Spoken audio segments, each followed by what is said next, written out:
Assalamualaikum warahmatullahi wabarakatuh. Perkenalkan, nama saya Nadia Rahmaisnaini dengan rekan saya Regita Eza Aulia akan mempresentasikan final project analisis portofolio saham yang telah kita buat. Di dalam analisis saham, kita akan menganalisis 4 bagian. Yang pertama yaitu analisis makro, yang kedua yaitu analisis industri, yang ketiga yaitu analisis fundamental, dan yang terakhir yaitu analisis teknikal. Yang pertama ada analisis makro.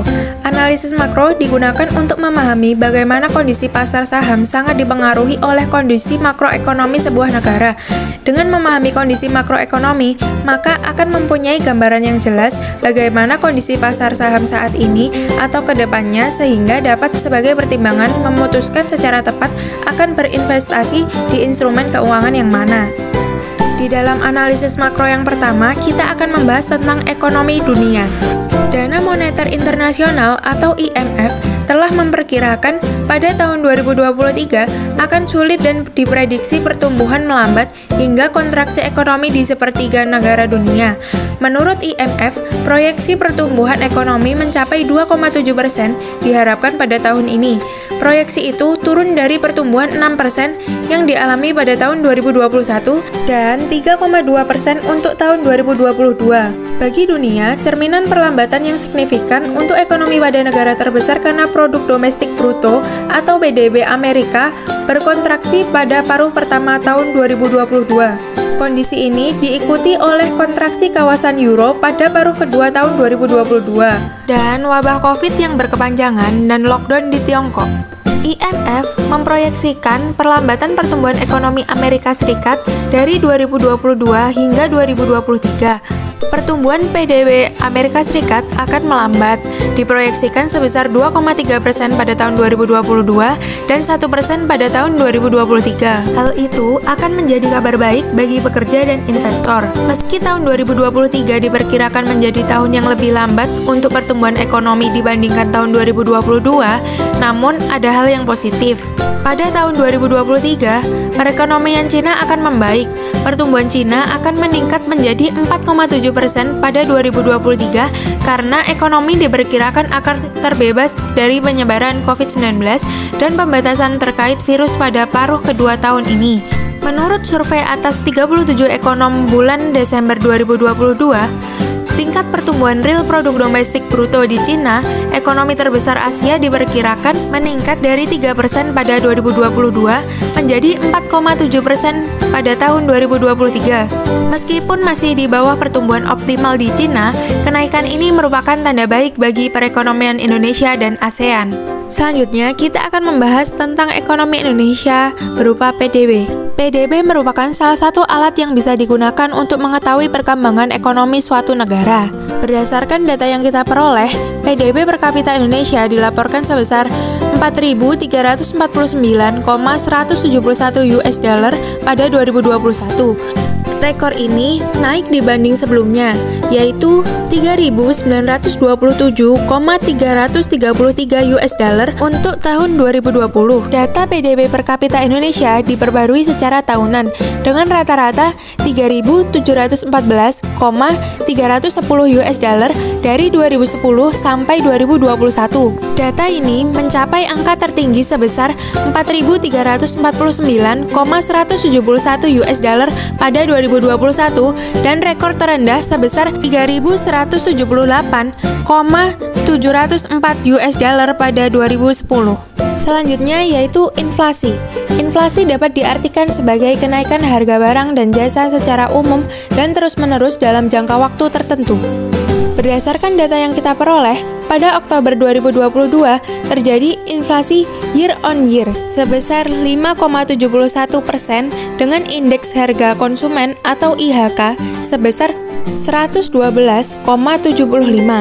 Inflasi Y on Y tertinggi terjadi di Tanjung Selor sebesar 9,11% dengan IHK sebesar 112,73 dan terendah terjadi di Ternate sebesar 3,32% dengan IHK sebesar 110,75.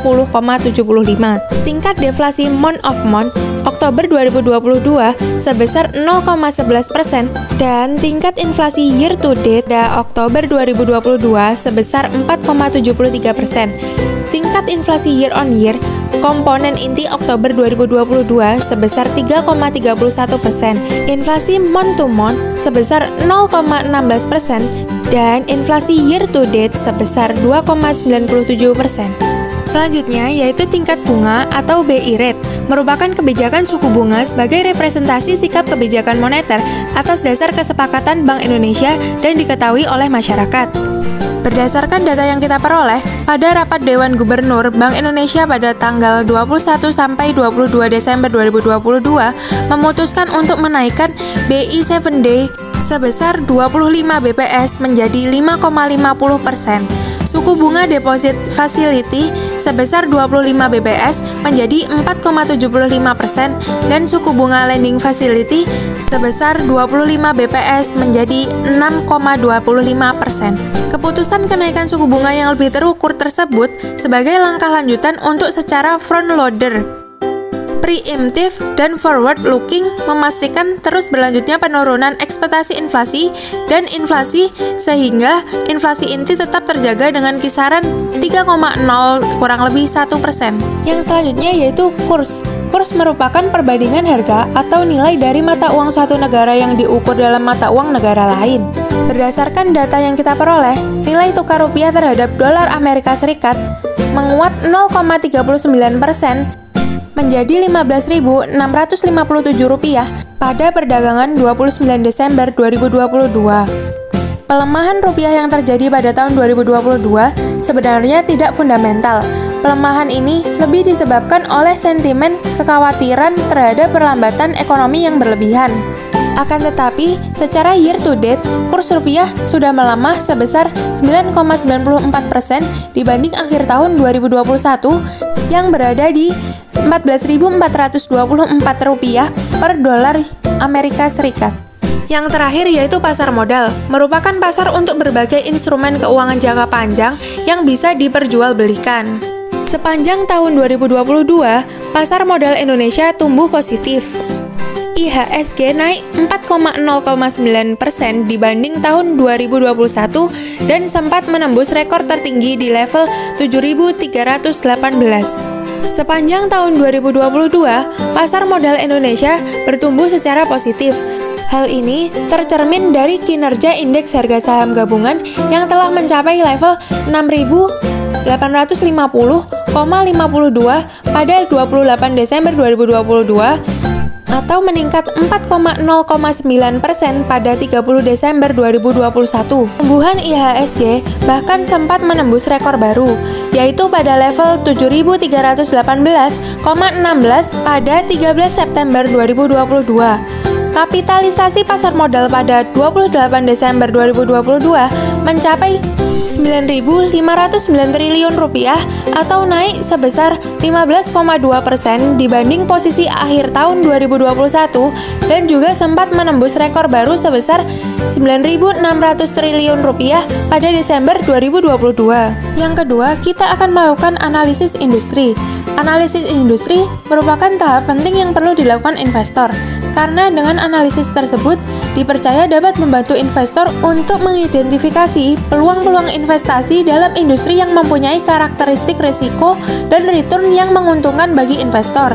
Analisis industri digunakan untuk memprediksikan dampak dari ekonomi nasional terhadap industri seperti pengaruh GDP yang tinggi, kenaikan suku bunga, nilai tukar rupiah terhadap dolar, dan kondisi siklus industri. Sepanjang tahun 2022, uang investor asing yang nitip di saham masih terbilang besar.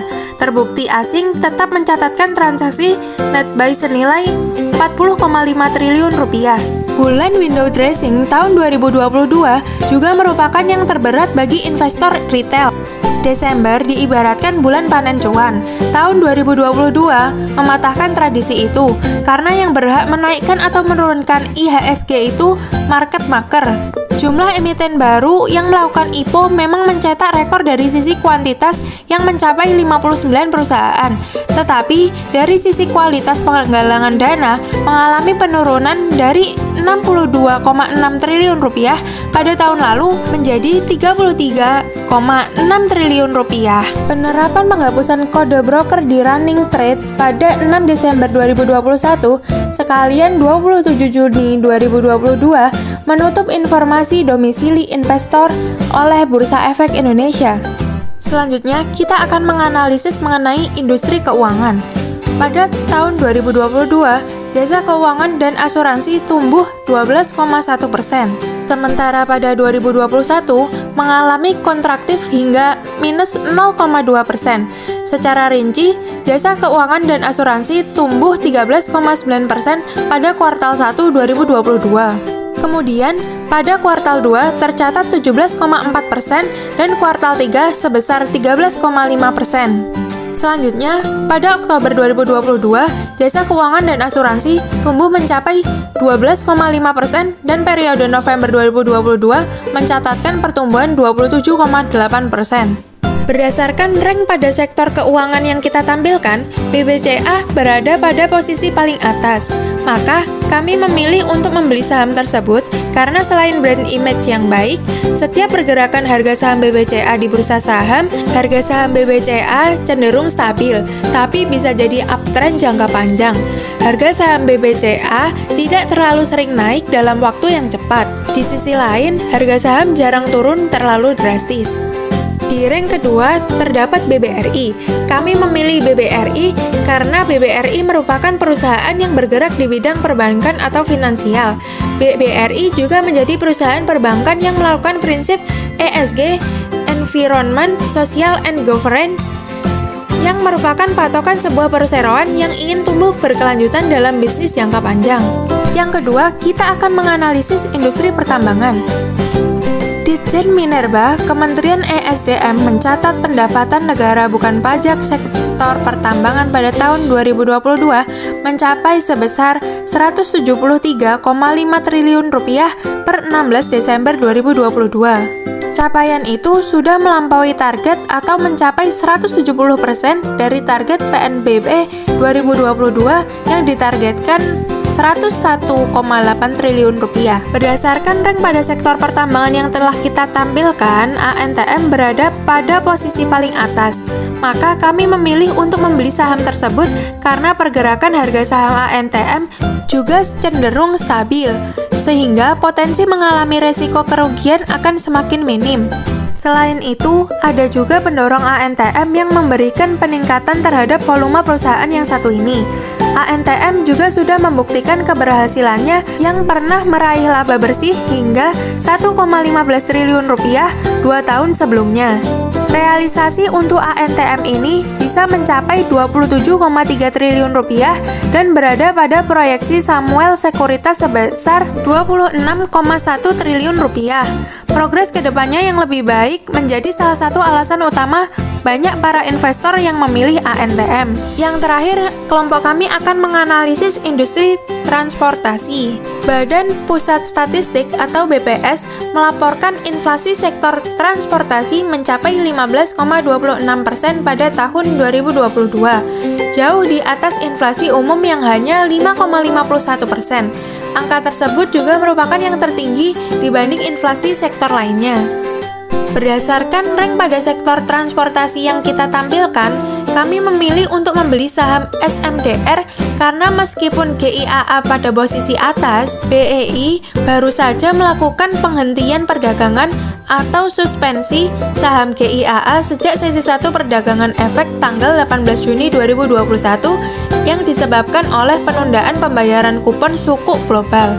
Maka kami memutuskan untuk membeli SMDR yang bergerak dalam bidang pelayaran, masuk mengangkut kargo dengan kapal dan kegiatan lainnya yang bertindak baik sebagai agen lokal maupun umum untuk perusahaan pelayaran lainnya. Setelah berhasil break trend line, kenaikan SMDR saat ini tertahan area resisten 2690 atau garis hitam, di mana area ini juga berdekatan dengan MA100. Selanjutnya yaitu analisis fundamental, yaitu mencakup pengujian terhadap prospek dan aktivitas perusahaan melalui laporan keuangan yang terpublikasi, dan juga sumber-sumber informasi lain yang berkenaan dengan perusahaan, produk yang dihasilkan, tingkat persaingan pasar, dan kondisi perekonomian secara umum. Analisis fundamental dapat diukur dengan beberapa rasio, yaitu ROA, ROE, EPS, PER, dan Current Ratio. Profil yang pertama yaitu PT Bank Rakyat Indonesia dengan kode saham BBRI, merupakan perusahaan yang berbasis perbankan di Indonesia dengan produk rekening tabungan, giro, dan deposito. Perusahaan ini juga menawarkan berbagai macam pinjaman seperti modal kerja dan investasi. Dari tahun ke tahun, BRI berhasil mencatatkan laba tertinggi di Indonesia, di mana pada akhir tahun 2019 mampu mencapai laba bersih sebesar 34,4 triliun, sekaligus menjadi BUMN dengan penyetor dividen terbesar RI, yaitu senilai 9,25 triliun atau 21,5% dari keseluruhan dividen yang disetor BUMN sebesar 43,7 triliun. Perusahaan selanjutnya yaitu PT Bank Sentral Asia Tbk dengan kode saham BBCA. PT Bank Sentral Asia Tbk merupakan perusahaan yang berbasis di Indonesia yang bergerak dalam sektor perbankan. Bank BCA mulai beroperasi di bidang perbankan sejak 12 Oktober 1956. Penawaran perdana Bank BCA di Bursa Efek Indonesia atau BI dilakukan pada bulan Mei tahun 2000. Hal ini mengubah perusahaan menjadi perusahaan terbuka dan nama Bank BCA menjadi PT Bank BCA Tbk. Profil perusahaan ketiga yaitu PT Samudra Indonesia Tbk dengan kode saham SMDR. PT Samudra Indonesia Tbk merupakan perusahaan yang berbasis di Indonesia yang bergerak dalam penyedia jasa logistik terpadu. Perusahaan ini mengklasifikasikan bisnisnya ke dalam 4 lini, yaitu pengiriman yang terdiri dari pengiriman kontainer regional, domestik, pengangkut barang curah, lepas pantai, dan kapal tanker, serta manajemen kapal, logistik yang terdiri dari angkutan dalam negeri, gudang, depot kontainer, dan lain-lain. Dan perusahaan yang terakhir yaitu PT Aneka Tambang Tbk dengan kode saham ANTM. Perusahaan ini dikenal dengan PT Antam, yaitu perusahaan milik pemerintah dan publik yang bergerak di bidang pertambangan. Perusahaan ini telah melakukan Initial Public Offering atau IPO dan mencatatkan sahamnya di Bursa Efek Indonesia, dan 35% dijual oleh pemerintah kepada masyarakat pada tahun 1997 demi mengumpulkan uang untuk ekspansi Foro Nikel. Sektor keuangan yaitu BBCA dan BBRI, yang dapat ditarik kesimpulan bahwa data yang telah disajikan bahwa EPS pada PT Bank BRI sebesar 354,29, di mana nilai tersebut lebih besar daripada EPS BCA. Hal tersebut dinilai akan menguntungkan kepada investor yang akan menanamkan modalnya. Masih cocok sebagai investasi jangka panjang karena harganya yang terjangkau. Di antara dua perusahaan tersebut, yang memiliki PER yang paling rendah adalah PT Bank BRI. Perusahaan tersebut memiliki nilai ROA yang hampir sama, yaitu dengan selisih 0,9%. Dinilai sangat rendah karena kurang efektif dalam memberikan keuntungan dari segi aset. Nilai ROE juga memiliki kesimpulan yang hampir sama dengan PT BRI yang unggul hanya sebesar 2,03% dari PT BCA.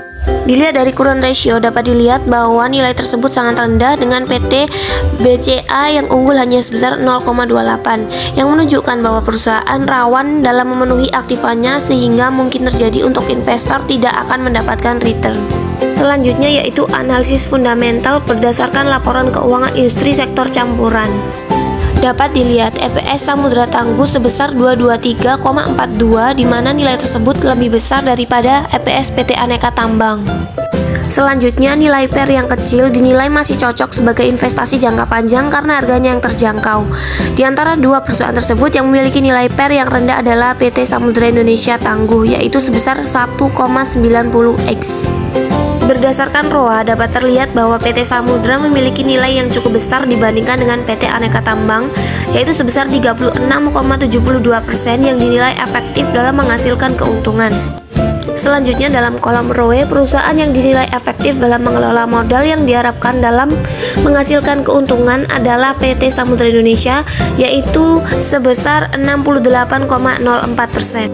Pada current ratio dapat dilihat bahwa nilai tersebut sangat rendah dengan PT Antam yang unggul hanya sebesar 0,33.